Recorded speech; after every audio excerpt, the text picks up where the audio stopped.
theyeshiva.net. Okay, the next Mishnah. Daf Zayin Amud Beis, the Mishnah. Okay, the next few pages, the Mishnahs go away, at least on the surface, from Masechta Megillah to different topics, as we will see. A lot of different topics are discussed. It's like a journey that goes from theme to theme to theme, a lot of different things. It's interesting how it comes into Masechta Megillah. And it's on Daf Yud Amud Beis, where the Gemarah comes back to Purim, and then, for most of the rest of the chapter, explores the story of the Megillah Esther. So we're going to move through this. Especially I want to get to that section before Purim, because it's really, it gives you a different Purim when you learn the Masechta Megillah on Purim.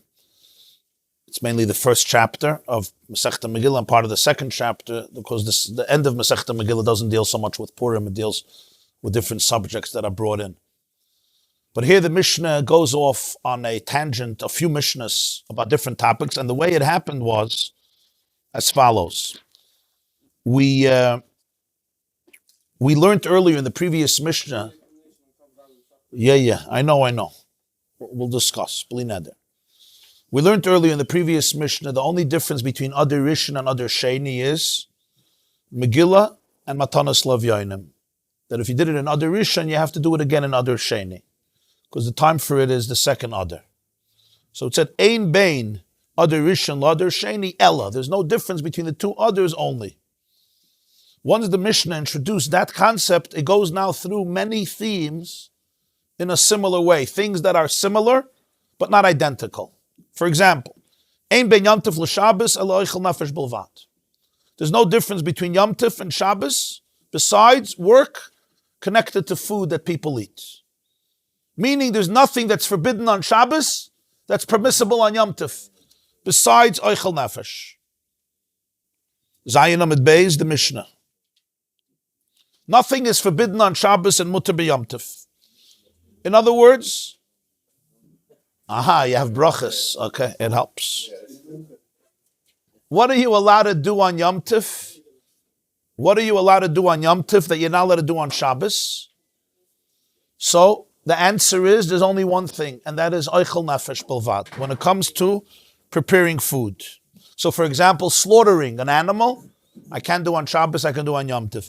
Kneading dough, I can't do on Shabbos, I can do on Yom Tov. Cooking food or baking challah, I can't do on Shabbos and I can do on Yom Tov.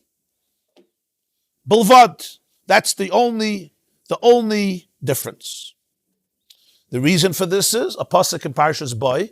The pasuk says, Kol malacha le'asavem acha she'achal l'chol nefesh hu levada yasel lechem. You're not allowed to do malacha on Yom Tov, but the malacha that you need in order to eat, that you can do on Yom Tov. Okay? Says the Gemarah, okay. What we see from the Mishnah is that the difference is oichel nefesh. Doing something to prepare food. What about machshirei oichel nefesh? Machshirei oichel nefesh is work I have to do as a preparation to do the work to make food. In other words, it's not the work of preparing the food itself.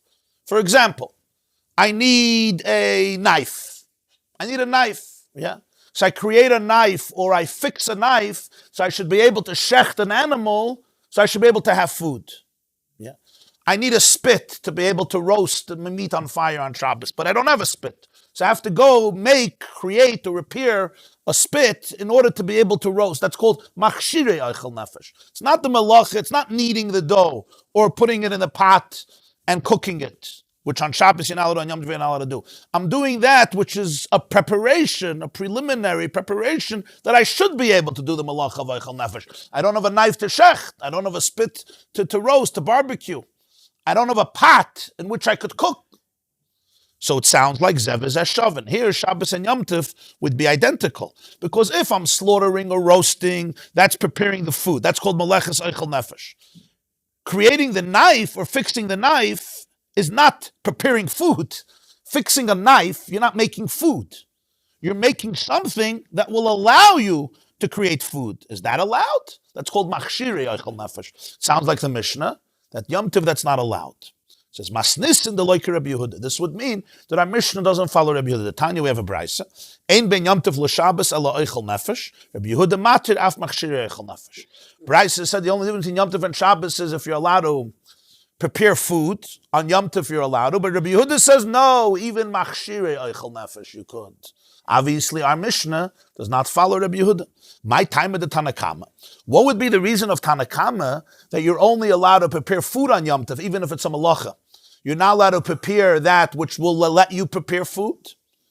Because Amar Kra, when the Pasuk says that you're allowed to cook on Yom Tov, the expression is in Parshas Boy, Ach asher ye'achel l'chol nefesh, hu levada ye'asa lechem. That's the Pasuk. That which is going to be eaten for every soul, he alone can be made for you. The word hu levada ye'asa is hu v'loy machshirov. Only the malacha of preparing the food is allowed, but not the machshir, not that which prepares you to be able to do the malacha seichel nefesh. Because it could have just said, Ach asher yachal l'chol nefesh ye'asa lechem. Who? Only that itself, it's excluding the previous phases. Rabbi Yehuda says, Amar Kra, the pasuk says, ye'asa lechem. It could be made for you. What is the lechem? Lechem is a superfluous word. Obviously, I'm making food, it's for me. The answer is lechem lechol tzarchechem. For you means for all your needs. In other words, whatever you need to be done that you should be able to eat, I'm letting you do. You don't have a knife, so make a knife. You don't have a pot, so make a pot. The other view also, Tanakama, he also knew about the word lechem. He says lechem b'loy lo'evdikechavim, lechem b'loy leklavim. Lechem means you're only allowed to prepare food on Yom Tov if it's for you to eat. What if you have a dog and you want to feed the dog? You can't cook on Yom Tov, especially you could feed the dog, but you can't do a malacha to prepare the food for the dog or for a non-Jew. In other words, the heter to cook on Yom Tov is only lechem. That's what the lechem means. It's not to be able to feed your behemoth. Now, Rabbi Yehuda actually agrees with this also. But Rivkah says, Rabbi Yehuda says that the lechem teaches us both things. Number one, it's only for you, excluding, let's say you want to invite a non-Jew for Yom Tov and cook for him, that you're not allowed to, or even for your own animal, even if you own the animal. Also, lechem adds that anything you need, for you, everything, including machshirei oichel nefesh. That's what Rabbi Yehuda holds. So he uses the lechem for both. Because Rabbi Yehuda doesn't hold you allowed to cook on Yom Tov for your dog or for another animal, yours or your friends. Huh? He has no problem feeding your animal. As you say, you feed. He has no problem preparing. But if it's on malacha, a malacha, lechem teaches you the heter of malacha on Yom Tov. It's just like Shabbos. On Shabbos, you also have to feed your animals. But I can't go and make a fire and cook the food on Shabbos. If you're not moisef, you can't be moisef. If you can eat it yourself, yeah, that's fine. But not especially. If you make, yeah.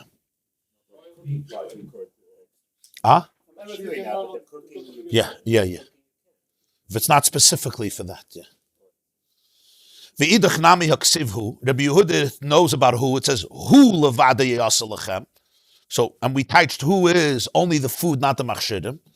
So Rabbi Yehuda says, I know. Ksiv hu, ksiv lechem. It says both words.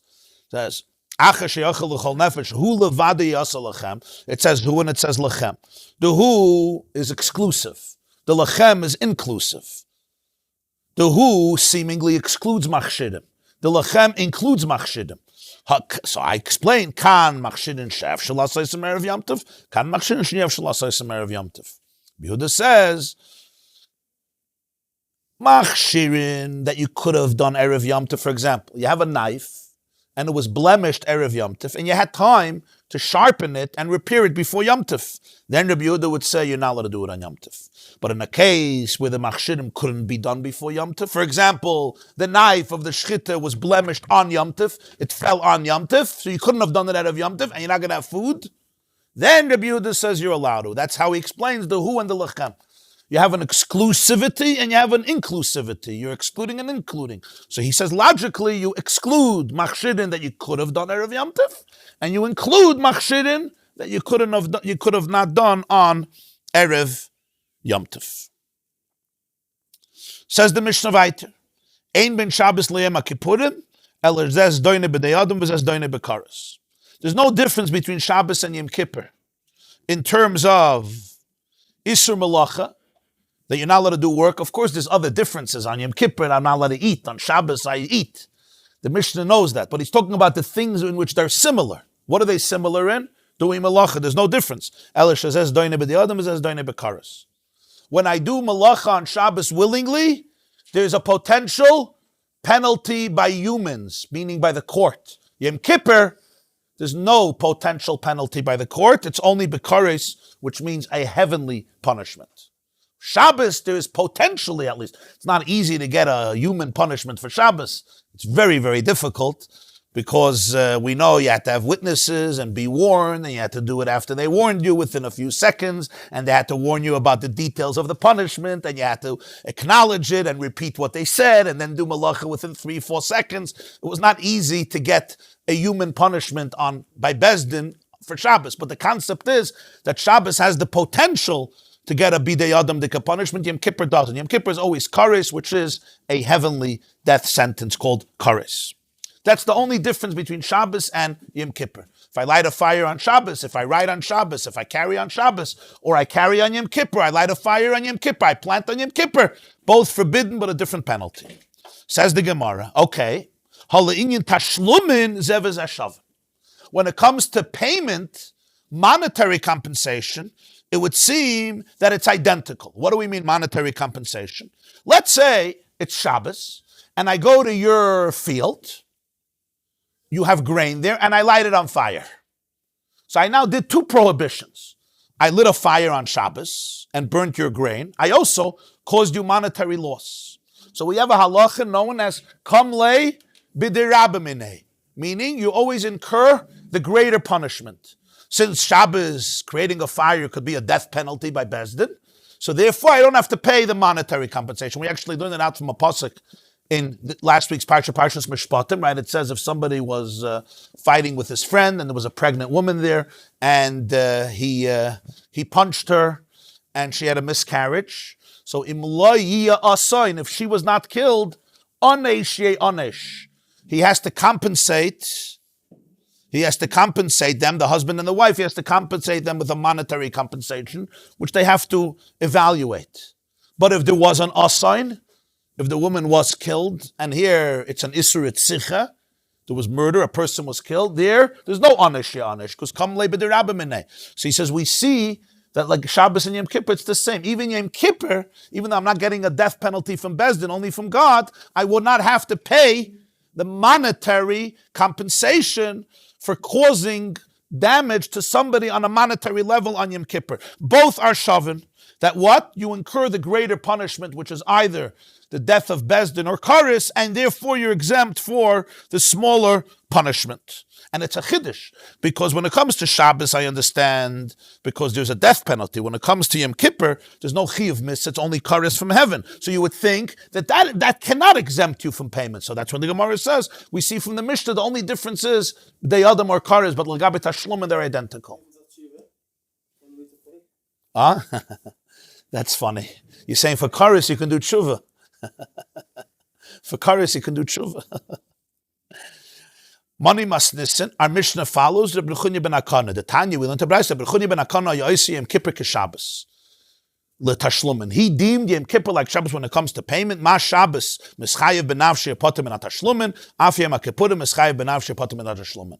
Just like on Shabbos, you have endangered your own life by doing a malach on Shabbos, you're exempt from payment, because kam le b'dirabamine, you incur the greater punishment. The same is true. Yom Kippur, you're mechuyev kares, and therefore you're pater from payment because kam le b'dirabamine. Obviously, our Mishnah follows this view. He is the author, or at least one of the authors of our Mishnah. Says the Gemarah, Tanad Hasam, we learned a Mishnah over there. Over there means Maseches Makos. Kol chayavi krisis shalaku nifteru medei krisasa. A fascinating halach. Anybody who's liable for kares, which is a heavenly death penalty, and this person received lashes. He was flogged in court, called malchus. Niftiru midei krisasan. This person now automatically becomes exempt from kares. Now, let me explain what this means. There are 36 sins in Chumash, 36 sins for which there's Mrs. Bezdin, for which there's death penalty of Bezdin. 36. For example, murdering somebody. Murdering somebody incurs a death penalty. Certain forms of adultery with a married woman, an Eshes Ish. Avodah Zarah, Chilul Shabbos. 36 sins that have what's called Mrs. Bezdin. There could be a death penalty. Again, potentially. As the Mishnah says in Sanhedrin, some said, one of the Tanoim said, Rabbi Akiva said, if I would have been in Sanhedrin, nobody would have ever been killed in history. And Rabbi Shimon Gamliel said, yeah, and we would have a society filled with murderers. He was not very happy with Rabbi Akiva's statement. Yeah, and some say Sanhedrin that kill a person once in 70 years are called terrorists. That's how the Jews were very sensitive. We were very allergic to actually implementing the death penalty. But potentially there's 36 sins. 36 transgressions potentially. That's for Mrs. Bezdin. For kares, there are 21. 21 sins. Example, eating blood. Eating blood, there's no death penalty. But from heaven there's kares. Eating chametz on Pesach. Eating on Yom Kippur. Doing work on Yom Kippur.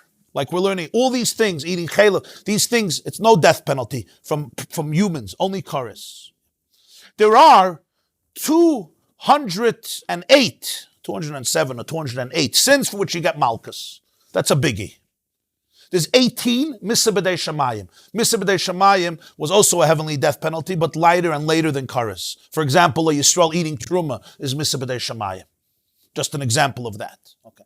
So you have 21 kares, 18 Misa b'dei Shamayim, 36 human death penalty. You with me? And then you have, I think, 208 of malchus. A regular loisasa, a negative transgression. I put on shatnas. I wear wool. Just an example, right? That's malchus. Again, it wasn't easy. You had to have witnesses and warnings and do it. It was not easy to get lashes. It wasn't like... for Yisrael, eating Terumah is Misa b'dei Shamayim. Even a kohen. Yeah. Oh, yeah. Chametz on Pesach, it says clearly, v'nichrasa. A person is with a sister. You have intimacy with your sister, right? Or with a nida, a woman during her period. Intimacy, sexual relations. These are isurim of kares. No death penalty here, even if there's witnesses and you were warned and everything. With your mother is different. Intimacy with a mother or intimacy with a married woman, and there's warnings and the witnesses. Again, it wasn't easy to get, but over here there could be Mrs. Bezdin. But most lavim, most negative prohibitions, there's 365 negative prohibitions, there's no death penalty.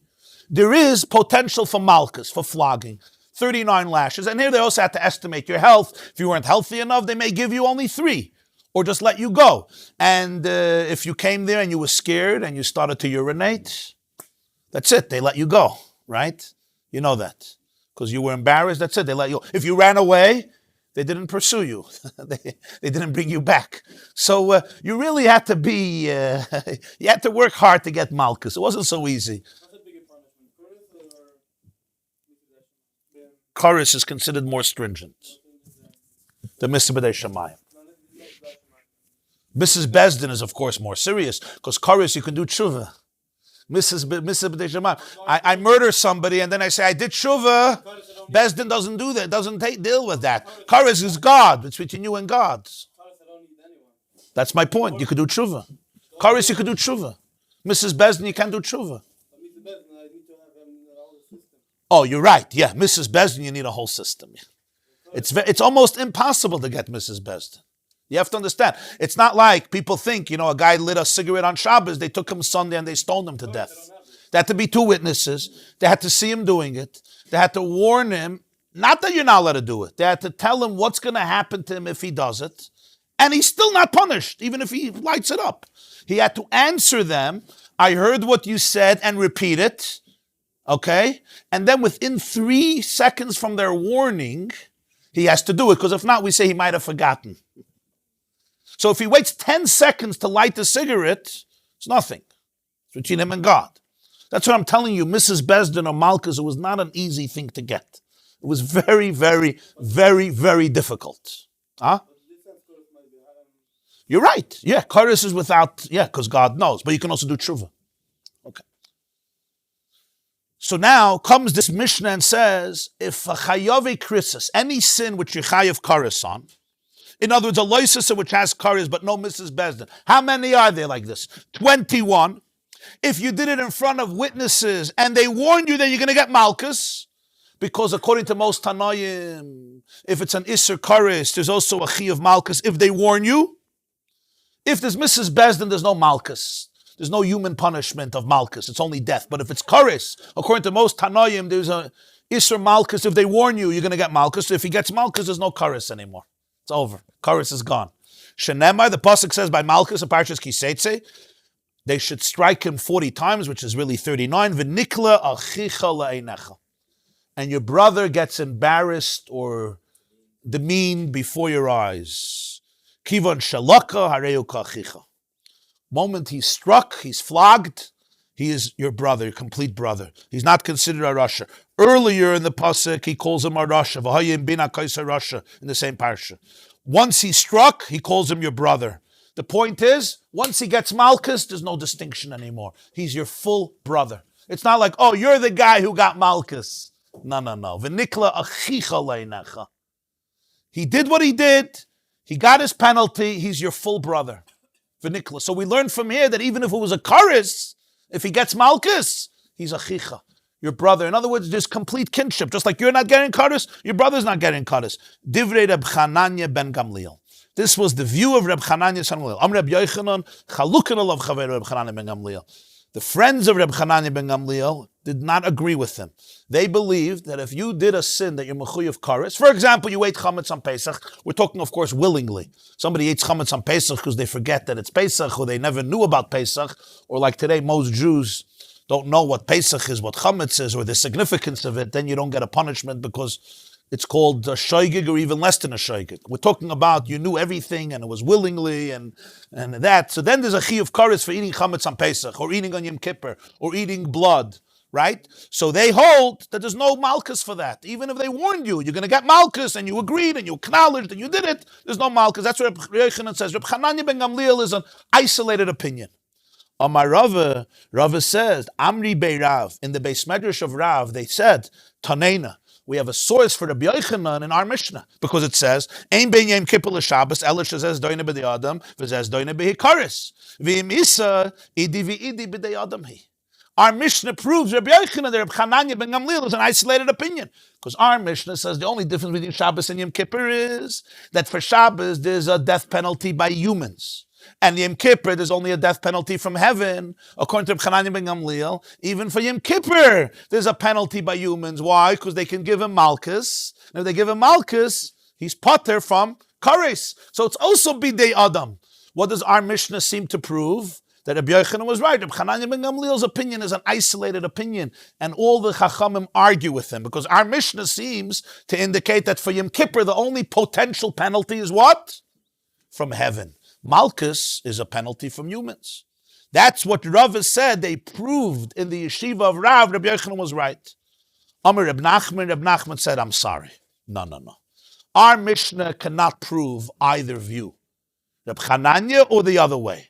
And I'll tell you why. Maybe everybody agrees to Reb Chananya that if you do a sin that has a penalty of Koris, and they warned you before that you're going to get Malkus, and you got Malkus, there's no Koris. Everybody agrees. Our Mishnah says that Yom Kippur is no human punishment. Hamani Reb Yitzchaki. Our Mishnah could follow Reb Yitzchak. Reb Yitzchak had a whole different mahalach. The Amar, Malkus b'chayav krisis leka. Reb Yitzchak held, unlike the other Tanoim, that b'chlal, if you did a chi of Koris, there's no punishment of Malkus, even if they warn you. It's irrelevant. It's not something that's subjected to Malkus. According to this, Yom Kippur has a punishment of Koris. So there's no Malkus, because it doesn't have a punishment of Malkus, so it's not B'dei Adam. But those who argue with Reb Yitzchak, all the Tanoim argue and hold that Chayav Krisis do have a potential punishment of Malkus. Rabbi Akiva, Rabbi Shmuel, who all argue with Rabbi Yitzchak in Masechta Malkus, they would hold that if you got Malkus, you don't get Karas, just like Reb Chanan ben Gamliel. You can't bring a raya from our Mishnah. Our Mishnah may be following the isolated opinion of Rabbi Yitzchak that there's Bechlal no Malkus in the Isser Karas. So Yom Kippur can never be punished by men, by humans. But if you hold like the Tanoim that what? That there is Malkus by Karas, there's no proof that if the person got Malkus, they still get Karas. Reb Chanan ben Gamliel may be completely right, and there's no argument about it, and Rabbi Yochanan's statement may be erroneous. Where did Rabbi Yitzchak say this Chiddush? The Tanya, we have a brayso, Rabbi Yitzchak came, and Rabbi Yitzchak said as follows. Chayavi krisis bechlal hoyu. In Parshas Acharei Mos, we have a list of all forbidden relationships called arayas. When he finishes that list, he says that whoever does any of these disgusting things, v'nichrisu hanafashas ha'osis mekerav amam. There is kares. Chayavi krisis bechlal hayu. All of the arayas, all of the committed adulterous and immoral relationships, the Torah says they get kares. V'lama yatzis kares ba'chaysei. But then when he speaks about your sister, he says when you have relations with your sister, the Torah clearly says v'nichrisu. The Torah isolates your sister with kares. Why? She was already part of the general group. The answer is laduna b'kares v'lo b'malkus. Torah wants to say she only gets kares. That's why he has to exclude her from the group and say she only gets kares and not malkus. Other lavim, other negative prohibitions, you get malkus. With your sister, there's only kares. If so, Rabbi Yitzchak says we have a principle. We say it every morning in the 13 formulas of Rabbi Shmuel. We learned about it also in Pesachim at length. Kol davar shahaya b'chlal.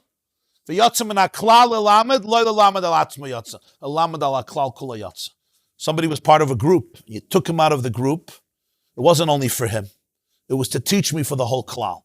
So Rabbi Yitzchak says, this teaches me that all these surei kares don't get malchus, just like achaysai. So that's Rabbi Yitzchak's view. If you hold like Rabbi Yitzchak's view, Yom Kippur can't get malchus. But if you hold that not like Rabbi Yitzchak, that kares does get malchus, you could say very well, once you get malchus, there's no kares anymore. So therefore, Rabbi Yochanan's statement cannot be proven from our Mishnah. Rabashi says, I'll tell you even more. You can even say our Mishnah follows the rabbis who hold that you could get a punishment of malchus even by a chayavi krisis. Our Mishnah proves that Reb Chanan ben Gamliel has the Chachamim who argue with him because it says Yom Kippur is a heavenly punishment. What the Mishnah means is that ikris doine b'de'adam is that ikris doine b'ikaris. The main punishment for Yom Kippur comes from heaven, the more stringent one. But yes, there is a potential even for Yom Kippur to be punished by humans. It's not a contradiction from our Mishnah. You can't prove from our Mishnah that for Yom Kippur there's no malchus. The main, worst, stringent punishment for Shabbos is Bezdin and Yom Kippur karis. But is there a possibility that Yom Kippur should be b'de'adam? Yeah. Why doesn't the Mishnah say it? Because it's still a big difference from Shabbos. By Shabbos, that's the primary, more stringent punishment. And by Yom Kippur, the more stringent punishment is not from B'dei Adam, it's from Shamayim. But you could still say that there's a concept of Malchus. If your sister is married, there's also an Isser Eshes Ish. That's a separate issue. No, there's no both. Kamle B'dei Rabbi B'nei. Ah? Then there's only Karas. Yeah. If somebody's Mechalel Shabbos and there's no Eidim and there's no Hasra, it's Karas. Yeah, 36 that are only Mrs. Bezdin. That have also Mrs. Bezdin. But Mrs. Bezdin will have Karas if there's no Eidim and Hasra. Yeah. When I said 21, I meant Karas without Mrs. Bezdin. 36 Mrs. Bezdin, 21 only Karas, 18 Misa B'dei Shamayim, and I think 208 or 207 Malchus. There's only two mitzvah sesei that have kares, Pesach and Milah. Everything is mitzvah loisesa. Don't eat blood, right? Don't eat chametz on Pesach. Don't eat on Yom Kippur. But let's say I do melacha on Shabbos. I plant on Shabbos. There's no witnesses. There's no hasra. So it's an isser kares. There's no Mrs. Bezdin. Nobody saw me. Nobody's testifying. Nobody warned me. But there's kares. If it was b'mezid. If it's b'shoigig, there's a carbon chatos. In the time of the Beis HaMikdash. Says the Mishnah weiter, Chesam and Aleph. Ein ben hamuder hana mechaver lemuder b'menu meichel el drisas haregel v'kelim sheinoisim ben oichel nefesh. I have a power to make a neder, a vow, and through the neder prohibit on myself to eat something or to benefit from something or to benefit from a particular person. For example, I can say, I'm not eating grapes for a year. These grapes are prohibited. I'm not allowed to eat grapes. Or I could say, I'm never benefiting from you. Let's say for a year, and I'm not allowed to have any hana from you. Or I could say, I'm not going to have hana from your Michael. I'm not going to eat from you. So he says, there's no difference between somebody who prohibits on himself to benefit from his friend, any hana, or somebody who says, I don't want to benefit from a hana that's connected to food. It's really the same. You know why? Because any benefit that you're going to give me that's going to save me even $1, that's considered a benefit of food. Because what can I do with that dollar? I could go and buy myself something to eat or buy myself something to drink. So he says there's no difference between saying you're not going to have hana from your friend or saying that you're not going to have, you're making a neder that you're not going to have hanas meichel of your friend. Doesn't only mean your friend can't feed you. It means your friend can't do you any favor, any benefit, which can result in a benefit of food. And what can't? If it costs money, if he's saving you money, or if he's giving you something that's worth money, if he's giving you $2 or $10, that's called hanas meichel, because those $10, I don't have to use it for food, but I could use it for food. So therefore, if I answer for myself, hana that's mevi l'dei meichel, hana that brings to meichel, so then I can't eat your foods, but I can't have any other hana from you. For example, let's say you give me a pot, right? That's hana, mevi l'dei meichel. Or even if you give me money, or even if you save me money, Let's say you say, come stay in my house, and you don't have to pay rent for a year, yeah? So you saved me $20,000. That $20,000 is hana, mevi l'dei meichel. So there's no difference. So the Mishnah says there's only two differences. Drissa saregel, am I allowed to walk through your courtyard? Walking through your courtyard is not hana, mevi l'dei meichel. So that I'm allowed to do. If I say I'm not allowed to have hana from you, I can't walk through your courtyard. But if I say I'm not going to have hana that mevi l'dei meichel, I can walk through your courtyard. And the kelim sheinoisim ben oichel nefesh.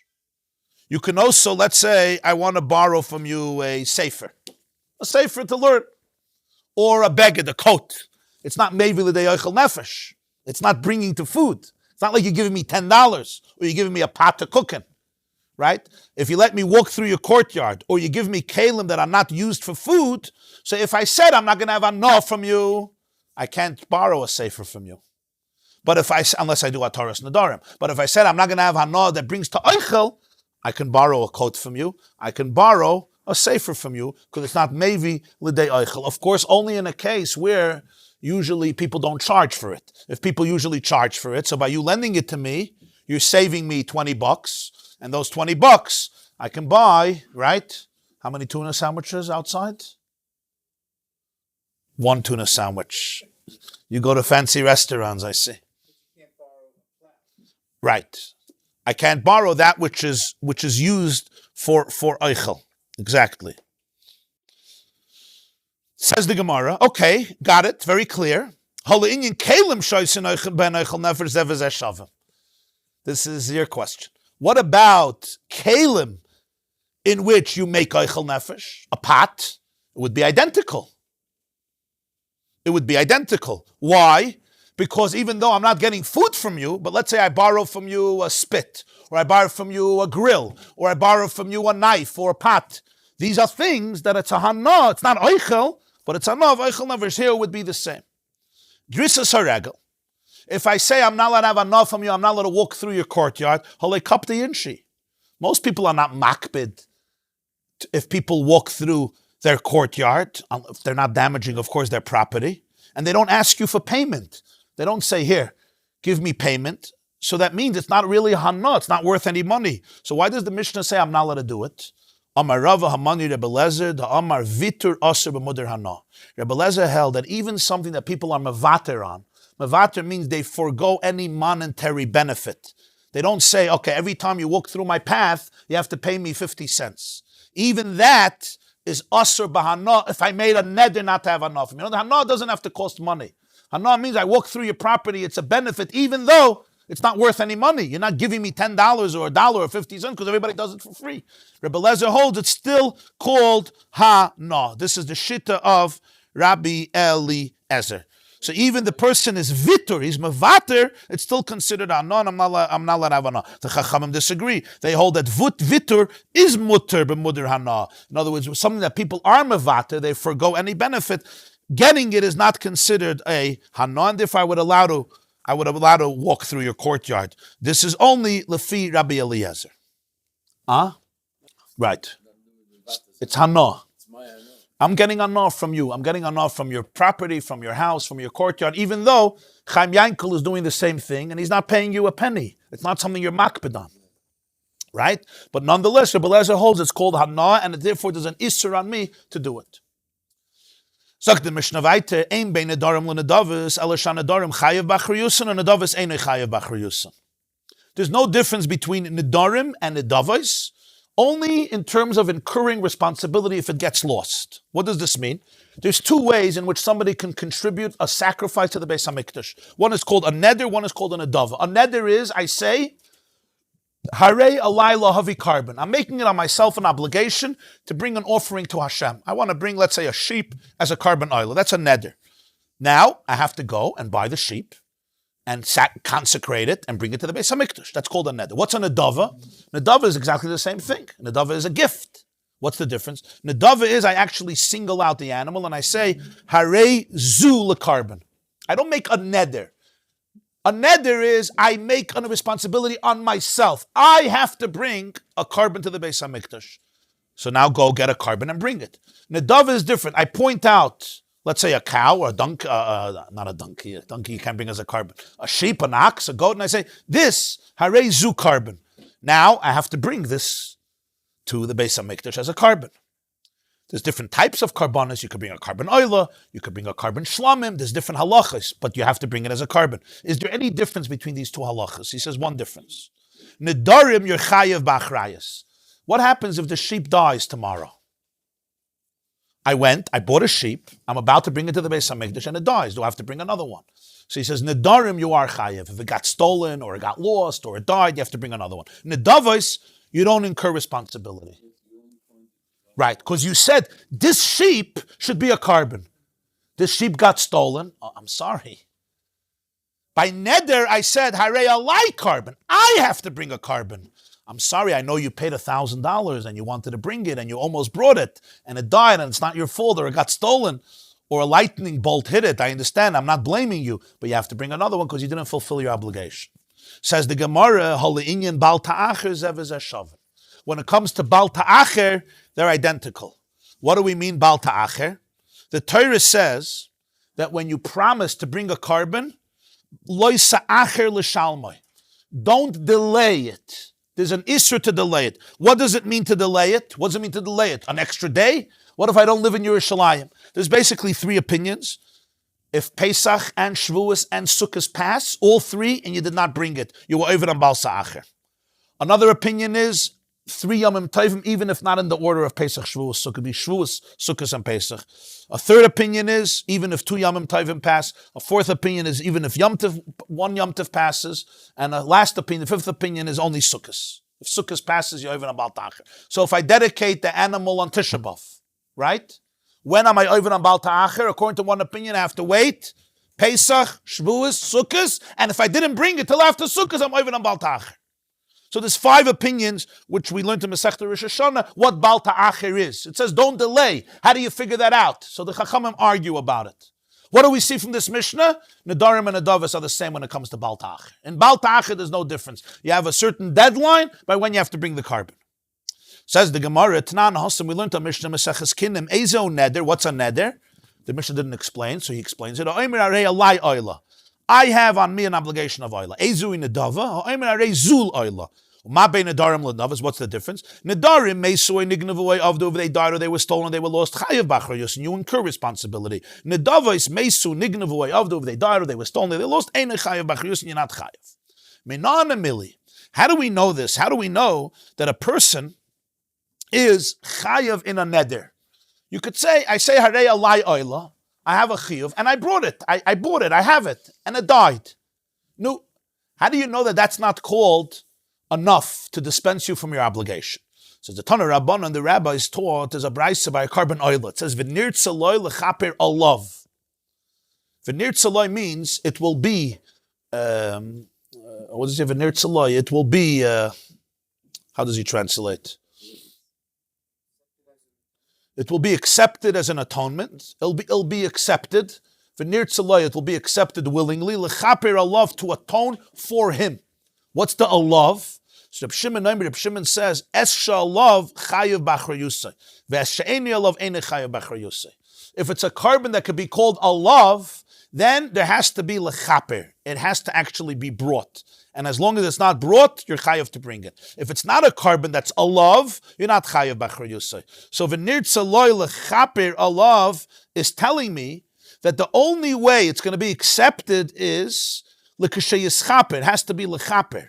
In other words, without kapara, if it's not brought to the Beis HaMikdash, the blood is not sprinkled, it's not v'nir tzaloi, there was no lechaper, but that's only on a love. If it's a carbon, that's a love. What does it mean, a carbon is a love? My mashma, Amar Rabbi Yitzchak bar Rav Dimi, kiven the Amar alai command the toyin akispedami.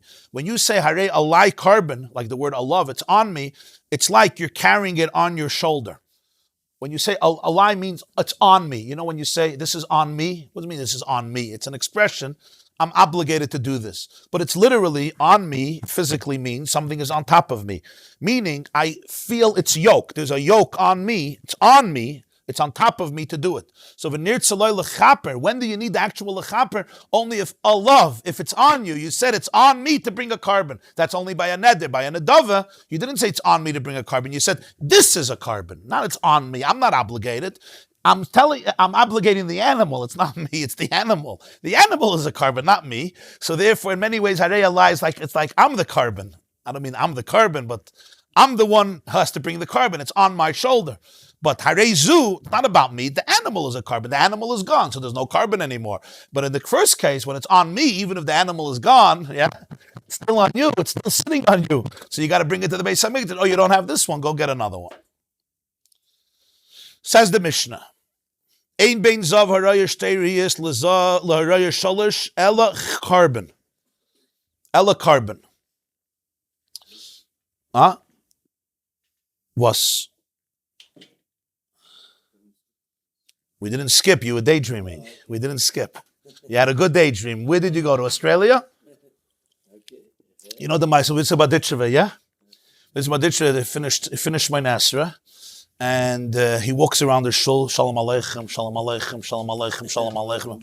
They said, Rebbe, what are you doing? He says, I saw that you traveled to Eretz Yisrael, in Middle Shemana, you traveled to Australia, you went to Minsk, you went to Pinsk, you went to the Litus. I'm telling you, Shalom Aleichem. So besede, kann sich hereingappen. The short Mishnahs kann sich hereingappen. Pesach Sheni. Ein ben zav haraya shtei riyas is zav haraya shalosh riyas alachi of carbon. Okay. You got to learn about a lot of concepts today. Okay. What's the concept of a zav? A zav is a very interesting concept. And that is somebody who has an emission from their bris. It's called Zivah. There's a male zav, there's a female zav. We're not talking about a male zav. Basically, it's a type of liquid that comes out from a person's bris. It's similar to semen, to sperm, to shechva zera, but it's not that. As Chazal say, it's not so cohesive and sticky. It's more less viscosity. Less viscosity. More. It's easier. It's more fragmented. It flows smoother. That's called a zav, and it was considered a real irregular illness and situation, unlike sperm, which is not called an illness. Shechva zera. So if somebody emits seed, they're called a balkeri, not a zav. If somebody emits this unique type of liquid, it's called a zav. There's an English word for it that starts with a G. They probably have it. How do they translate zav in the footnote? Gonorrhea. Gonorrhea, right? Gonorrhea. Okay, so you learned a new English word today, and I also did. Yeah. Well, is it really the same as that disease? That's what they translated, gonorrhea. Gonorrhea, right? An emission that comes out with it. Okay. Here is the halacha. When somebody experiences Zivah, there is a tumah, both male Zivah and female Zivah. What has to happen? If a person has one experience of emission, then it's just like a balkari. It's just like a person who emits sperm. What's the halacha then? It's a very lenient tumah. You're tameh, you go to the mikveh, and you're tahir. That's a balkari. Yeah. In fact, in ancient times, there was tefillas Ezra. Right? Ezra instituted that when somebody sees seed or experiences an emission, whether as a result of intimacy or any other reason, they should go to the mikveh in the morning before they daven. Then, according to most poskim, it was obliterated because it was pashut impossible for people to do. They obliterated it. Although there is one shitta, Talmidei Rabbeinu Yoina, that for tefillah was not obliterated. That's one of the reasons why by Hasidim they're makbeh to go to the mikveh. Often because, according to some opinions in halacha, it was not obliterated, and therefore, whenever there's an emission of seed, one has to go to the mikveh before davening. Again, in Shulchan Aruch, that's not the halacha, but there are shittas in halacha.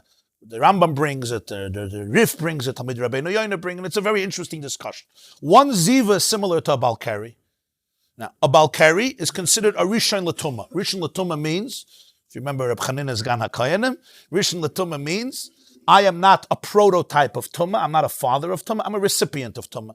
So if I touch another person, nothing happens. If I touch your clothes, nothing happens. If I touch food, it's a problem because food is more allergic to tumah. It becomes a sheni. That's one ziva. What happens if I see ziva twice? I see it today, and then I see it later in the day, or I see it tomorrow. Yeah, that's called shtei re'iyos. Ooh, this is already a serious thing. Now you are considered an av hatumah. Now you're a father of tumah. You touch somebody, that person becomes tummy. You touch a keli, that person becomes tummy. Not only that, there's a tumas mishkav v'moishav. I lie down on my bed becomes an avatuma. I lie down on my mat becomes an avatuma, right?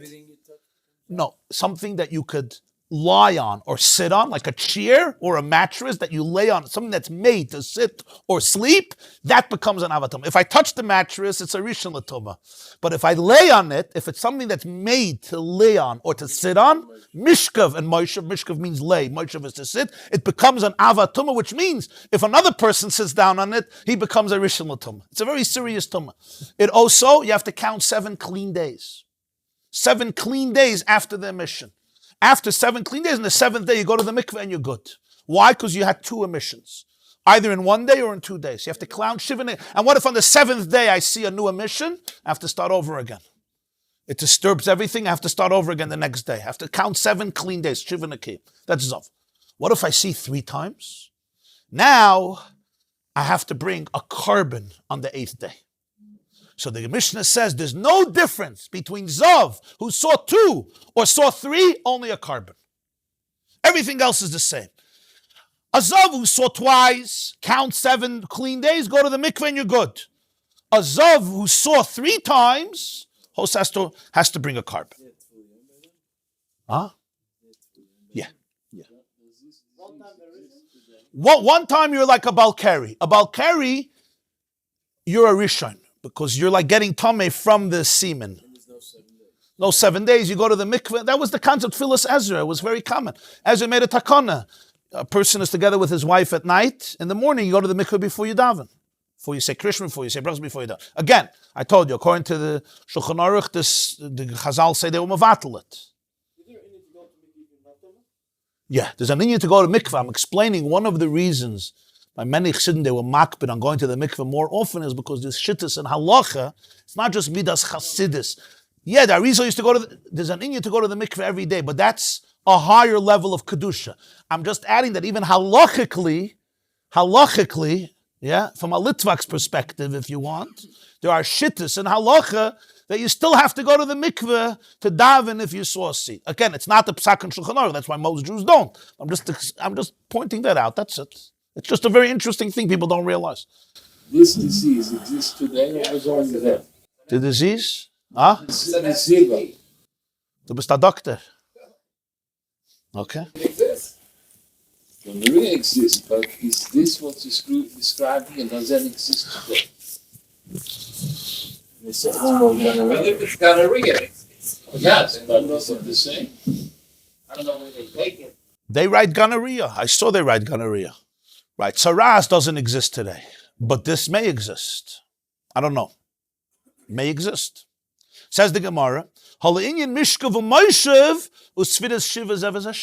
ooh, the difference is only for a carbon. Everything else, it's the same. What's everything else? Mishkav and Moshav. Remember what's Mishkav and Moshav? He lays down or he sits down, becomes an Avatuma, and he has to count 7 clean days. 2 and 3 are identical. Even if you saw 2 days. There's a Zav of 2 and a Zav of 3. Zav of 2 means I saw 2 emissions today, or 2 emissions today and tomorrow. A Zav of 3 times I saw 3 emissions today, or 2 today and 1 tomorrow, 1 today and 2 tomorrow, or 3 consecutive days. 3 consecutive days, that's called Shalish. Shnayim and Shalish has the same halach in everything. Mishkav and Moshav and Shivas Nekiyim. Besides carbon. Minan Emili. Only 3 you have to bring a carbon. By 3 you have to bring a carbon. By the other ones you don't have to bring a carbon. If you saw 3 years in 1 day, or in 2 days, or in 3 consecutive days, if you have a day in between that's pure, you don't become a Zav of Shalosh Riyas. But if it's 3 consecutive days, then you have to bring a carbon. After 7 days, and you went to the mikveh, you still can't go into the Beis HaMikdash. You still can't eat karbonos. The 8th day, you have to bring 2 birds for a carbon, an oila and a chatas. That's a Zav. Minan Emili, how do you know this? 3, a Zav of 3, Shalosh Riyas. There's a Zav of 2 Riyas, and a Zav of Shalosh. There's a Zav of 1 Riyah, but he's like a Balkari. That's very, very easy Tumah. The 7th day. He counts 7 clean days. On the 7th day, he goes to the mikveh and he's good. Yeah, for some things, you have to wait till the night. That's called full yom. That's true, but he doesn't have to bring a carbon on the 8th day. Klar? But Mishkav and Moshav and Shiva Nekiyim, it's identical. Frag the Gemarah Minan Emili. How do we know this? This is a statement in halacha. How did they come up with this? The Tana Rabban and the Rabbi said, Reb Simoi said, Mona Kasav Shtayim Ukare Tamei, Shalosh Ukare Tamei. When you look at the Parsha of Zivah and Parshas Metzora, he speaks about 2 and he calls him Tamei. He speaks about 3 and he calls him Tamei. The pasuk basically says in Parshas Metzora, Ish ki yiyeh zav mipsaroi zoivoi. Somebody that there flows from his flesh, zoivoi, and the Torah calls him Tamei, and it says twice the word Zivah there. The Torah says Tameihu. So we learn that 2 Zivahs is Tumah. Yeah. The next pasuk, Perik Tesvav pasuk Gimel, it says 3 times. Bezois tia tumasai bezoivoi, ez zoivoi mi zoivoi, and again, calls him Tamei. It says tumasai he. So we see 2 psukim. One pasuk speaks about twice Zivah, calls him Tamei. It says Tameihu. The next pasuk says 3 times and it says Tumasai haketzad shtayim l'tumah v'shalosh l'karban. So Chazal say, what's going on here? They're both Tamei. So they said twice has a din of tumah. The 3rd adds. What does it add? It adds the din of carbon. Frag the Gemarah ve'emar shtayim l'tumah v'loy l'karban v'shalosh l'karban v'loy l'tumah. Wait, maybe 2, you have tumah and not a carbon. And 3, you have carbon and not tumah. In other words, maybe if you saw Zivah twice, you have tumah, like we said, all the levels of tumah, you don't have to bring a carbon. If you saw it 3 days, you have to bring a carbon. But you don't have the definition of tumah of the 2 sightings. You only have tumah of a Balkari. Maybe that's pshat. There's a difference in 2 and 3. 2 has 1 chumrah, more tumah, and 3 has another chumrah, a carbon, but it doesn't have the level of tumah of 2. So the Gemarah, come on. Amrit achlei rosh shalish rosh tayim. You can't get to 3 without 2. So if 2 brought a level of tumah that's more stringent, just because you had a 3rd emission, how did you erase that? It doesn't make sense. Once I saw 2, I have to count 7 days. And I'm a time mishkul mojo. Oh, if I saw a 3rd time, suddenly what I became tired. It doesn't make sense. So you can't do that. 3rd has to add, build on it. It's compounded. It doesn't take away. So that's why we said it adds a carbon. He said, okay, I got you. Ve'emar shtayim l'karbon v'loy l'tumah shalish af l'tumah. Maybe say 2, you have to bring a carbon, but you don't have a severe tumah. You're like a Balkari. And 3, you have to bring a carbon and a severe tumah. In other words, how do I know that the 3rd emission creates a new halacha of carbon but the level of tumah is the same. Maybe it's the other way. Maybe he creates a new halacha of tumah, but the level of carbon was there already. Shtayim lekarbon and shlishi af letumah. Lo yisal kedaitich. No, sorry. You see how the Chazal took the psukim. Before you make halachas, you got to figure out what God said. You can't just make up your own halachas. Doesn't work that way. The Tanya, when the Torah speaks about a carbon of a zav, it says, "V'chipur alav hakoyin lifnei Hashem mizoyva." He brings two birds, and the koyin atones before God mizoyva, from his zivah. Mem is a prefix. Mem. How do we understand this prefix? It could be two ways. From and part of. The mem, when it comes before, could be from or part of. That's how a mem works. So we say, he atones for part of Zivah, meaning, miktzah mevi'in carbon and miktzah ein mevi'in carbon. There's only some types of Zivah that get a carbon. Mizoivai. There's certain Zivahs that get a carbon, some don't. Okay, tzad, Rosh Shalosh Mevi, Rosh Tayim Eine Mevi. If you saw three, there's a carbon, two not. Maybe it's the other way around. Maybe two you have a carbon, three you don't. Come on, Amrit, actually Rosh Shalosh, Rosh Tayim. If you saw three, you saw two. So you can't give for two a carbon and for three not a carbon. Doesn't make sense. So now you know some zivas get a carbon, some zivas don't get a carbon because there's mizoivai. So what do? I give the three a carbon and the two I don't give a carbon. So I can't say two gets a carbon and three gets tumah and a carbon because I see clearly that by a carbon there's a distinction. Mizoivai, some do, some don't. So logically, I give the carbon to three and I take it away from two. Says the Gemarah, I need what Reb Simai told me. Reb Simai told me that one pasuk says 2 and 3 and they both say tameh. And this second limud of Mizayvai that teaches me some get a carbon and some don't, both together create the halacha. Why? The Reb Simai, if I would only have what Reb Simai told me, have a minute kikushin, I would have the question.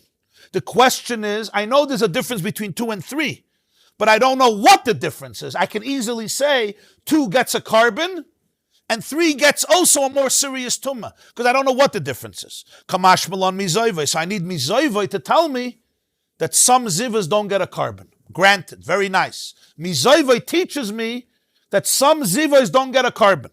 But v'i mizayvai, if it would only say mizayvai lo yadana kameriyas, I would not know how many times do you have to see to get the full concept of a zav, that you have to bring a carbon and you have all the heavy tumas.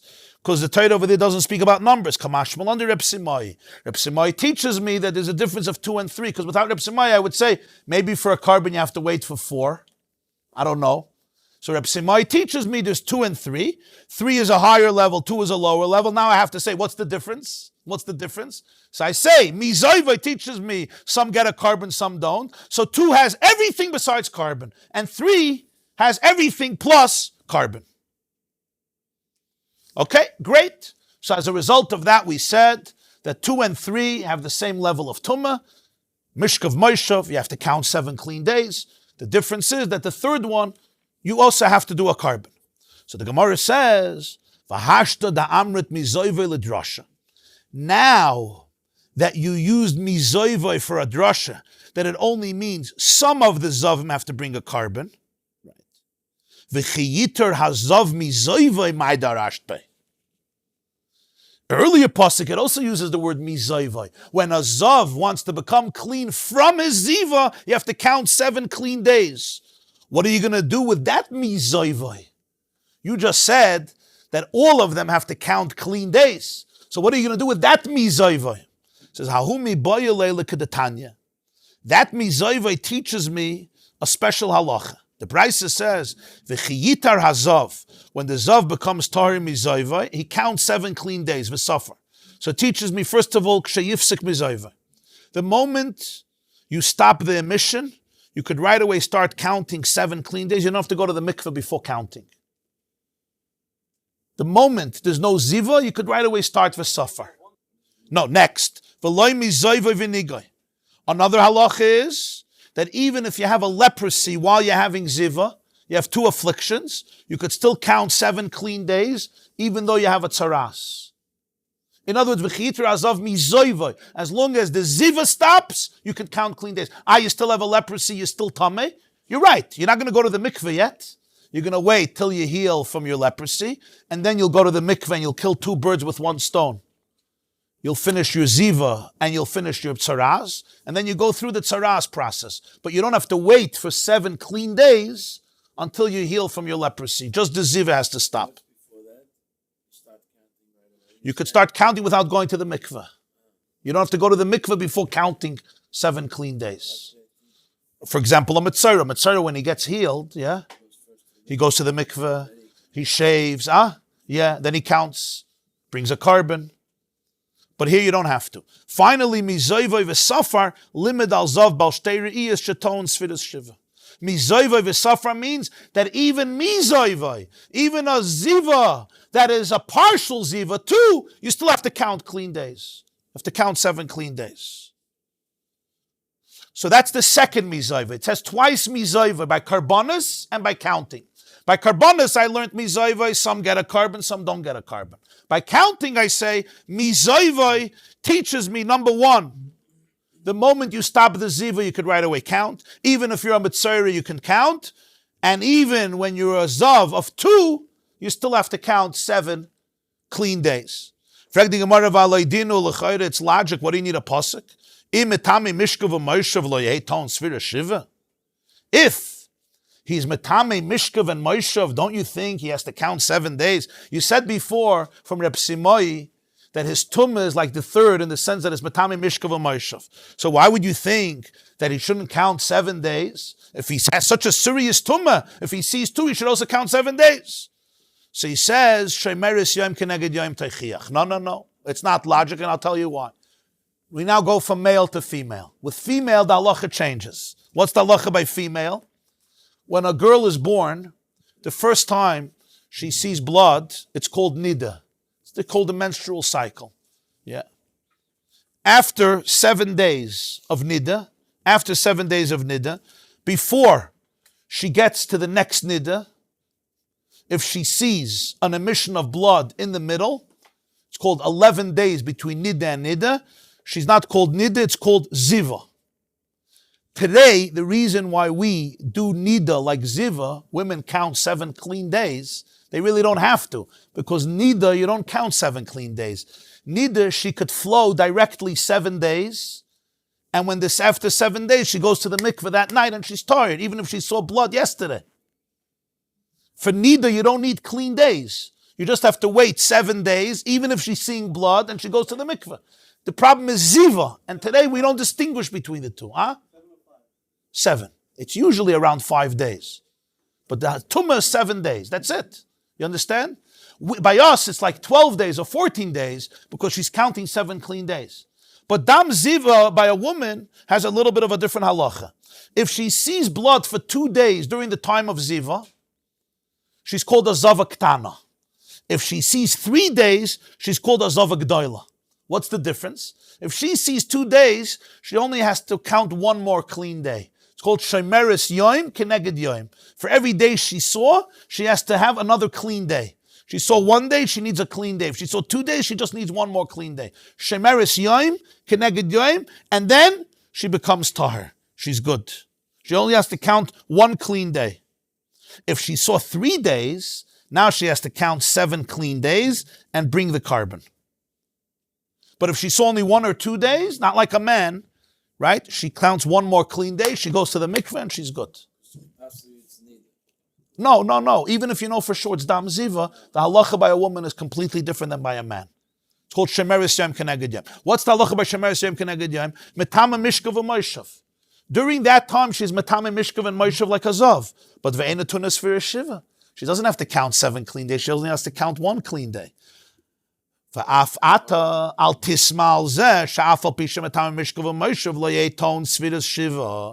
therefore, it wouldn't be surprising if by a male zav, he should be metame mishkav or moishav if he saw 2 emissions, but he shouldn't have to count 7 clean days. So without a special drasha that he's metame 7 clean days, you wouldn't say he is. Why? because it's like Shemeris Yom Keneged Yom. Talmud Leimar Mizoivoi v'Safar Miktzah Zoivoi v'Safar. Limed al Zav Bal Shtei Riyos Shatar and Svira Shiva. That's why I need the pasuk V'Chiyitar Hazav Mizoivoi v'Safar. That even if it's Mizoivoi, it's only a partial Ziva, only certain type of Ziva, which is what? 2. He still counts 7 days. You would think he doesn't. He's Metame Mishkav Moshav like a Shemeris Yom Keneged Yom, but he doesn't have to count 7 clean days. She doesn't have to. That's why I need the Mizoivoi. But now we're stuck with one last question. This is the last question here. Amalei of Papala Abaya. There's something illogical here. Maishnahai Mizoivoi de Merabe Bezav Balshterias, or Maishnahai Mizoivoi de Mayed Bezav Balshterias.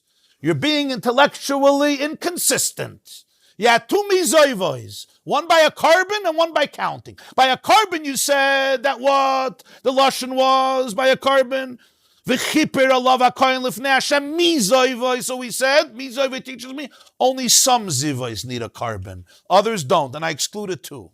By counting, I say mizoivoi is even smaller zavim need a count for count days. That's not fair. By the carbon, you excluded, and by the count, you included.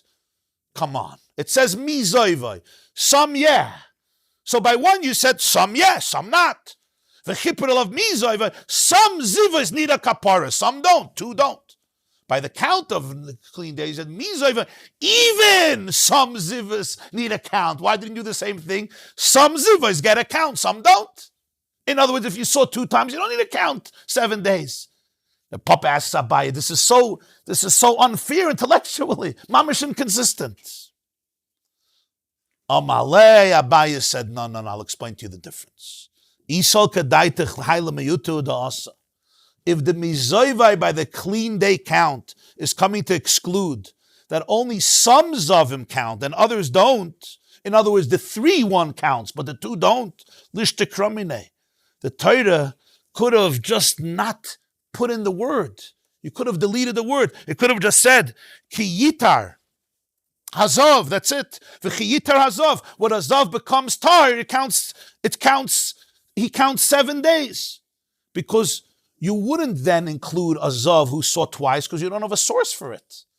You don't have a source that he has to count 7 days. So you could have just said, v'chi yitar, when the zav becomes tahar, you count 7 days. Why do you have to put in the word mizoivai? So, because you did put in the word, we say that what you're trying to include something. Because if you wanted to exclude, just don't put in the word. You put in the word mizoivai, so it teaches me that even a partial ziva has to count 7 clean days. Abaya says, 1 second. Maybe you could learn it out logically. Why should you learn it out logically? Because Zav, Bal Shtei Riyos is Metame Mishkav Moshav. So certainly you should count 7 days. But I already told you, Shemeris Yom Keneged Yom Teichiach. A woman who sees 2 days, she doesn't have to count 7 clean days. So therefore, it's not logic to include that. Okay? And if you're going to tell me the Mezaiva is needed to teach me that what? That even if you're a Mitzaira, you could still start the count. When you become Tar Mizaiva, even if you're not Tar from a Nega, you could do the count. Im kein Lichtav Krav v'chiyitar hazav v'lishtek. Torah could have just said v'chiyitar hazav and be quiet. Because really, you could have just said v'chiyitar. It doesn't even have to say hazav. We know who we're talking about. When you say hazav, I would learn when the zav becomes Tar, you count. You're a Mitzayid, I don't care. If the zav stopped, you could count. And you would know the halacha. Mizayvay lamali. What do you have to add the word mizayvay? V'chitra hazav mizayvay. Limit hazav bal shtei riyos shaton svira shiva. It's an extra word to teach me halacha. What's the halacha? That even a partial ziva has a din of a safar. Even a mizayvay a din of a safar. That's the big difference. By the carbon, the lashon was v'chiyitar hazav v'asa asam hakayim v'chipar olav hakayim lefnei Hashem mizayvay. The kohen is mechaper from the zoiv. So over there I say, the kohen is mechaper from a certain type of ziva. A different type of ziva doesn't need a carbon. That's how I touch me zoiv there. The chipper alav hakohen lifnei Hashem mi zoiv. But when it comes here, it says the word mi zoiv. It didn't have to say the word bechlal. And I would have not said that a Zav Bal Shtei Riyos has to count clean days. Why does it say the word? The word teaches me a Chiddush, and the Chiddush is that even a Zav Bal Shtei Riyos has to count 7 clean days. This is what Abaye explained to Rev Papa. Usually, Mizoivoi is a reason to exclude. But here I will include it because it's a superfluous word. So therefore, the Mishnah goes back to its original statement. The only difference between a Zav who saw 2 and a Zav who saw 3 is only in the case of a carbon. Everything else is identical. With a woman Zivah, there's a different halacha. Shemeres Yom Keneged Yom. What don't you understand? There's 2 mizoivos, right? There's the mizoivah by a carbon, and there's mizoivah by the count. The mizoivah by the carbon, all in the same parsha. It's 2 psukim away from each other. The mizoivah by the carbon says the kohen brings 2 birds, a chatas and a oil, v'chipper v'kohen lefnei Hashem mizoivah. Vayikra tesvav tesvav. Easy to remember. 15:15. Mizoivah. So we touch what's mizoivah? Not every zivah needs a kapara. Only some zivahs. Another pasuk, 2 psukim earlier, says v'chiyiter azav mizoivah v'safar le'shivas yamim. So we learn that even mizoivah is v'safar. Even if you just have a partial zivah, you have to count. So Rav Papa asked Abayim, why are you dividing it this way? By the carbon, you get to exclude, and here you get to include. Come on, just say only a partial zivah gets to count 7 days. Yeah. In other words, what's pshat? Mizoivah really should be excluded. Only some zivos, not all zivos. That's the way to do it. Me. There are zivos that need a carbon, there are zivos that don't. So why the other pasuk should be the same thing? Why over there does mizoivah mean? That every type of ziva, even a smaller ziva. So the Gemarah explains, basically the answer that Abaye says is, why the mizoivah in that pasuk about counting becomes an inclusive mizoivah rather than an exclusive one. The other mizoivah, we know why it's exclusive, because that's the way how to teach mizoivah. So we understand why it's exclusive. The chiddush is that it should be a mizoivah that's inclusive. So he explains, because over there, the whole word was superfluous. If you wanted to exclude, don't say a word, and it would be excluded. You wouldn't think that a zav of 2 re'iyos should count 7 clean days. There would be no source for it.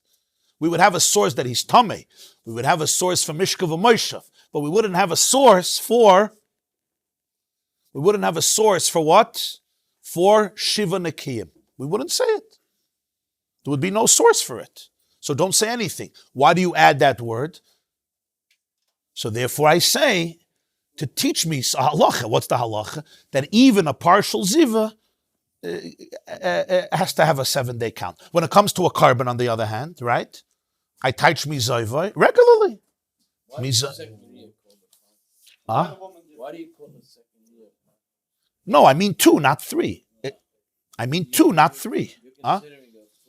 Miktzah zav and mevi'in carbon, miktzah zav and ein mevi'in carbon. Some yes, some not. Which yes, which not. It makes sense that 2 not and 3 yes, because 3 has 2, 2 don't have 3. Right.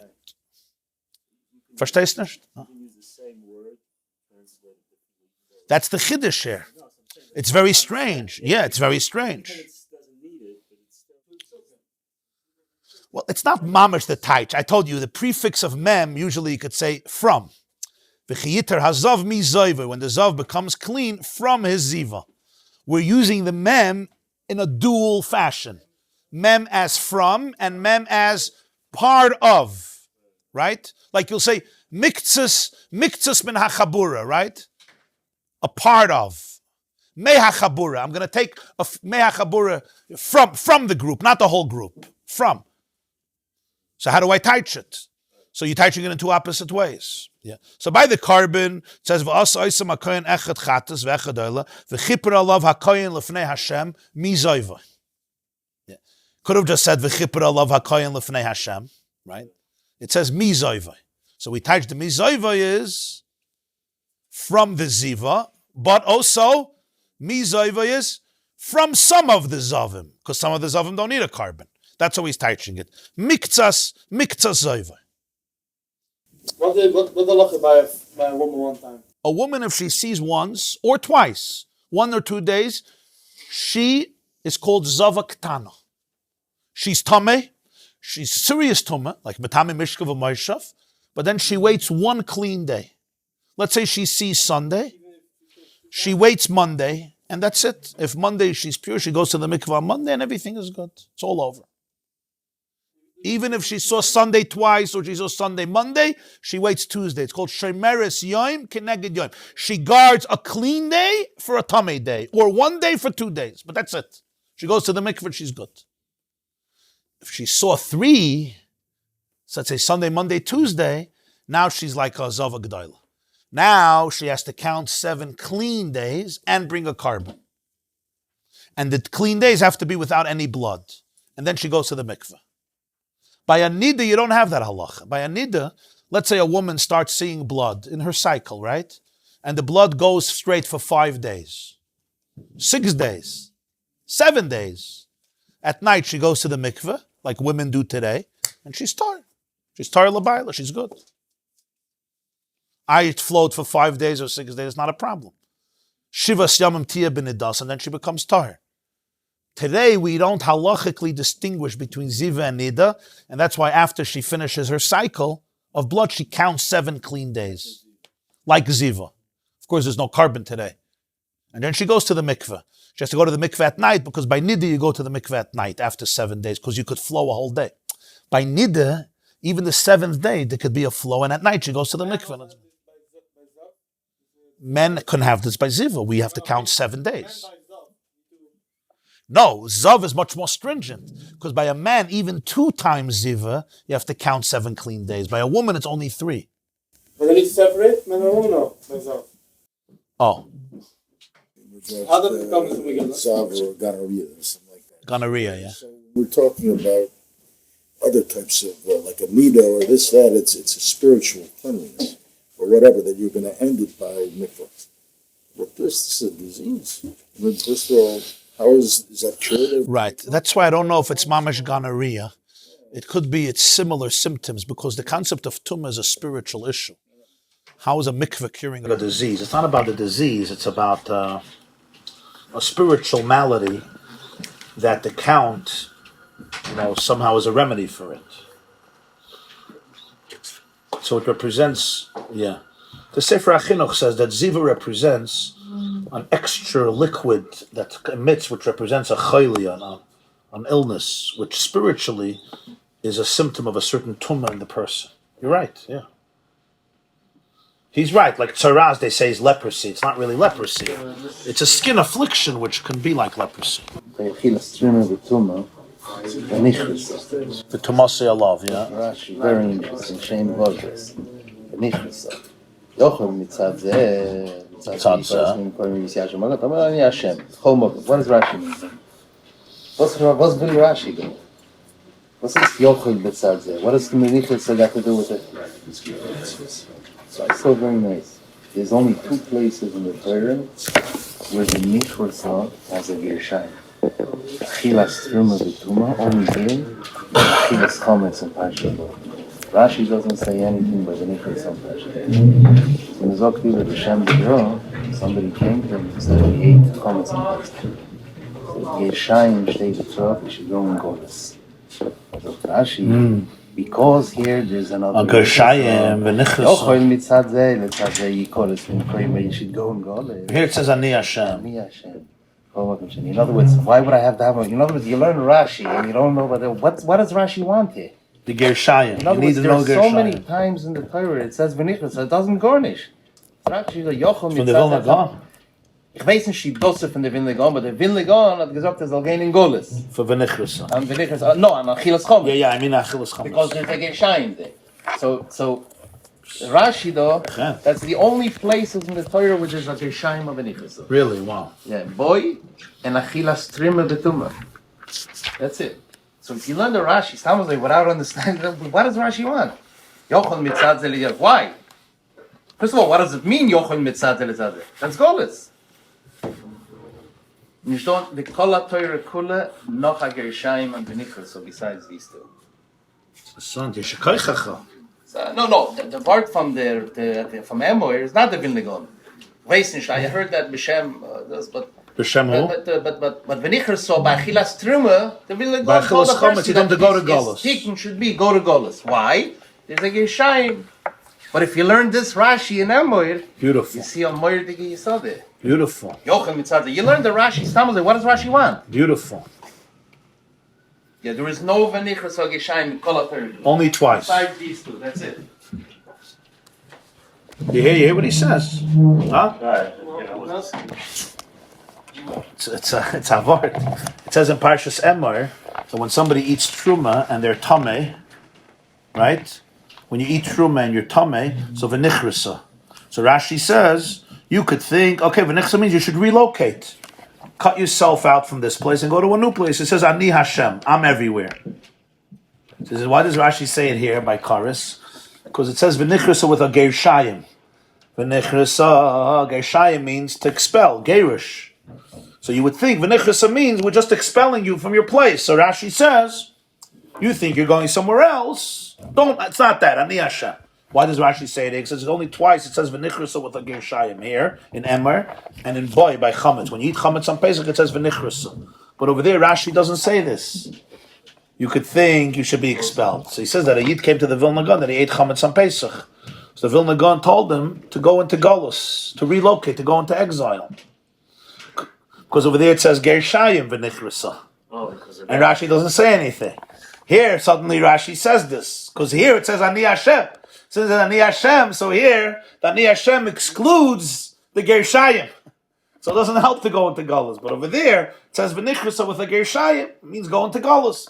The only two times he says in the whole Chumash, it says v'nichrasa with the gershayim. Because by chametz also, in Parshas Boy, yeah. Yud Beis Tesva, v'nichrasa, nefesh ahim Yisrael. If you eat chametz, kol oichel chametz v'nichrasa. So the chayt over there, Rashi should have said, v'nichrasa, you think you should go somewhere else. No.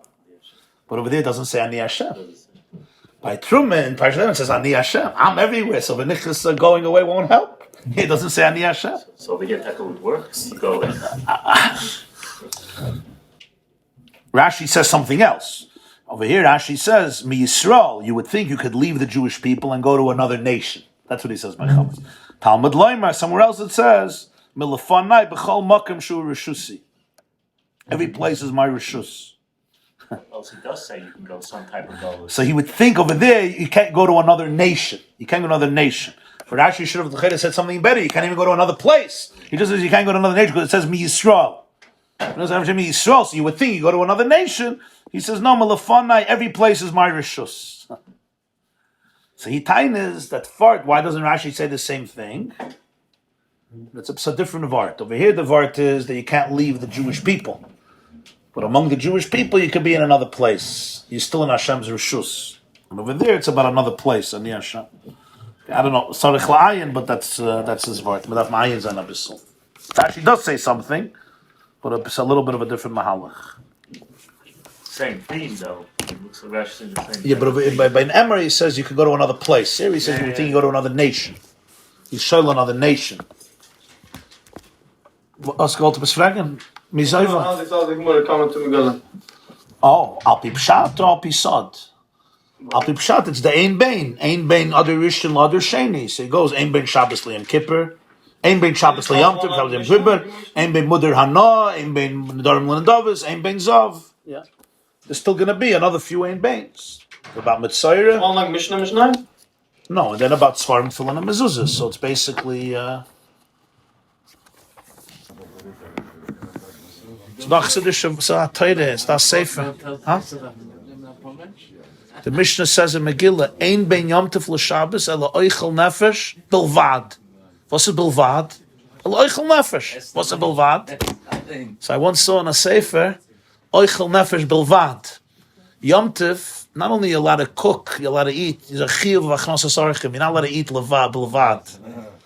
It says, Chazal say, Peres chagechem, the excrement of your Yom Tov is pshat, if you don't have orchem. So Chazal say, Peres shabbatchem loy kamar. Shabbos is no chiyuv. So ein ben Yom Tov l'Shabbos al oichel nefesh bilvad. You understand? Shabbos, you're not allowed to do oichel nefesh, you can example bilvad. You could do it, you can eat alone. But Yom Tov does an orchem. Bilvad, yeah? The Mishnah, yeah. Bulvad, that's the Bulvad, yeah. Yeah. The Rebbe once said it auf Abrengen, wie kommt es Shabbos, ist doch a hechere Kedusha wie Yom Tov. So Yom Tov achnas es Orchem and Shabbos nicht. So he said, Al Pi Pnimi is, the Pshat is, as Shabbos filled the Eirach nicht as a Eirach. Shabbos, the Eirach is like the Balabayas. So there's no mitzvah achnas es Orchem, because Shabbos you don't feel it's a Eirach. Shabbos, yeah? It's nicht kein Eirach. He's one with, he's Mishaloni. Yom Tov is already a hergish done. Eirach nicht. He said that's Pshat. Shabbos no achnas es Orchem, because there's no hergish that he's an Eirach. The Kedusha of Shabbos makes you feel the Nekudas HaAchdus. Meil is nicht der Eirach and Balabayas. In other words, Shabbos is Bolvad. Ein Neid Molvad, it's a Bolvad. Herzach Bolvad. The Bolvad from the Bria. Right? Hayoysa Adam Bolvada. Ein Neid Molvad. So Meil is, everybody's one. It's not an Eirach. That's how Pi Pnimi is. You don't have to invite you. Shabbos. Bist du ein Eingeladener? Bist du ein Eingeladener? Seht dich feit auf und darf man geben Stocken. There was once a Yid in London. He was a big Baltzdaka. All the Meshalachim would stay in his house for weeks. So once they were sitting by dinner, so they went around the table asking everybody how long they're here. So one guy says 3 months, a week, 2 weeks. Then they came to he said, how long are you living here? The Balabasi said, I'm here 25 years. Guy says, Das ist schön a chutzpah. Das ist schön a chutzpah. Now you're taking advantage. 25 years, you're already become a novel. That's what he tells the Balabas. Are you in London? I was there. 25 years. I stayed there. I once made a Shalom Zoch in my house, so somebody came over in Crown Heights. So I asked him, what's your name? So he tells me, and he says, and what's your name? He came to my house. He says, what's your name?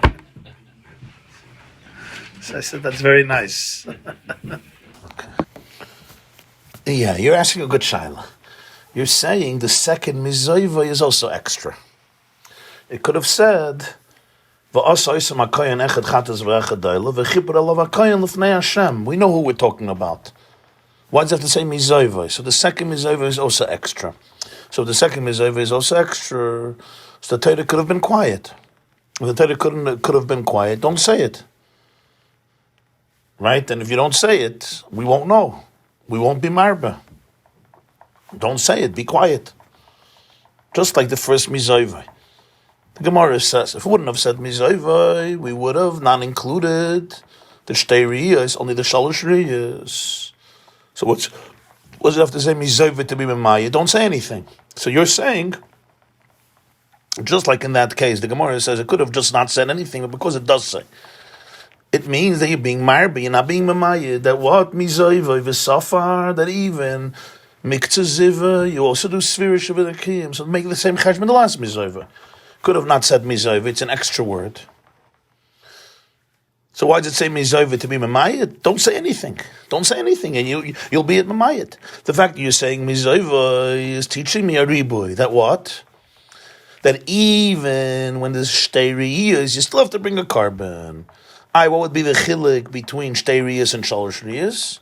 You'd have to say the chilik is in tumah. Let's say mishkav ma'ishav. You would have to say the chilik is in tumah. That's what your tain is. The same cheshbon that we did with the second mizoivai, with the first mizoivai, we should do with the second mizoivai. It's a good gefrekt. Frek's good. Frek zeya good. Let's think about it for a moment. If it wouldn't say the first mizoivai, the Gemarah says, we would have taka said that you don't have to. You don't have to do this first shivinakiyim. Why? Because v'chiyitar hazav v'safal shivasomim is only talking about gimel riyas, not beis riyas. It said by beis riyas tameh, as the Gemarah said at the beginning of the sugya, it said ish ki yizav mipsari zoivei tamehu, and then by shalosh riyas it also says tameh. So there's a difference between them, because the Torah repeats 2 and 3. That means there's a difference. So the Torah wouldn't say mizoivai. I would say that's the difference. The difference is there's no spheres shivanakiyah. That's the difference. It says v'chiyitar hazav. It's talking about a zav of shalosh riyas. And as the Gemarah says, it says hazav to teach me that even if he's a mitzayri, he could still start counting. That's what I would say. So by tumah, Beis and Gimel are both tumah. And there's also tumas mishkav u'moishav, which is the first tumah that says after the din of zava. When it speaks about zav twice and zav 3 times, the first gather is kol ha-mishkav asher yishkav alav hazav yitma. That's where they're equal. That's where they're identical. When it comes to Tara, I'll say there's a difference, Taka. It doesn't say mizoivoi. I'm not going to be marber shteirius. I'm going to say there's a big difference. What's the difference? The difference is you don't have to do Sfiras Shiva Nakim because it's not that level of Tumah. That's what I would say. The Chibur is in Tumah, but not in Tara, not in Zayin Nakim. Comes the Pasuk and says Mizoivoi. Frag the Gemarah, why'd you say Mizoivoi? Don't say anything. Oh, Mizoivoi is trying to teach me to be marbe, that even Miktzah Ziv has do v'safar Shiva Nakim. The Chiyitar Hazov, when the Zav becomes Tahir, Mizoivoi from his Zivah, which is an extra word, V'safar, even when it's Mizoivoi, even the Miktzah Zivah, it also has to be Sfira. That's the Chiddush. It says Mizoivoi, Miktzahs, but it doesn't have to say anything. Lishtakra, the fact that it says anything teaches me that what? That I have to be Marber Shiva Nakim. Got it? Now come to the second Mizoivoi. If it wouldn't say Mizoivoi, what would I say? Would I be Mamayat a carbon or would I be Marba carbon? I think I would be Marba carbon. I'll tell you why. It's a Hemshech to Shivas Nakiyim. You count 7 days. On the 8th day, you bring a carbon. So if the 7 days refers to Bezeriyas, why shouldn't the carbon refer to Bezeriyas? It's a Hemshech. So over here, if it wouldn't say Mizoivoi, I would say what? That even Bezeriyas, you have to bring a carbon. Here, the Miyut, not saying the word, would tell me that it goes into the category of Shiva Nakiyim. So I can't make this cheshbon. If the title would have been quiet, I would have been Marba carbon. I would have said there's Shiva Nakiyim and there's a carbon and they're identical to Shalosh Riyas. What would be the difference between the two? But again, Mishkav and Moishav. I would have no choice. I would say in Tumah there's a difference. He's Matama Mishkav and Moishav and he's Matama only like a Balkari. Bezer Riyas is Balkari and Shalosh Riyas is Mishkav and Moishav. That's what I would say. But the Torah comes and adds the word Mizoivoi. What does the word Mizoivoi teach me? The word Mizoivoi teaches me a miyut. That the kapara is only Mizoivoi, is only from Miktzah Zivah, and it's not for all Zivah. The Torah is teaching me a miyut. Here, you can say, the Torah could have been quiet. And if it would have been quiet, you wouldn't have said a carbon. I wouldn't have said that. If it wouldn't have said Mizoivoi by a carbon, I would be Marba, not Memayit, because it's a Hemshech to Sfiras Shiva Nakiyim. It says, V'chiyitar hazav Mizoivoi. When the Zav becomes tar from Zoivoi, he should count 7 days, and on the 8th day, he should bring a carbon. Why are you dividing between the 7 and 8 days? Doesn't make sense. It's a Hemshech to V'chiyitar. If the V'chiyitar is going on every Zav, even Beis Re'is, so then the carbon also has to be included. But Megillah, I would have included a carbon if it wouldn't have said Zivah. So the word Mizoivoi could now be upgetized as a miyut. What's the miyut? The miyut is Mizoivoi and not Kol Zivah. That's how I have to touch Mizoivoi. That's how I understand it. This class is brought to you by theyeshiva.net. Please help us continue the classes. Make even a small contribution at www.theyeshiva.net/donate.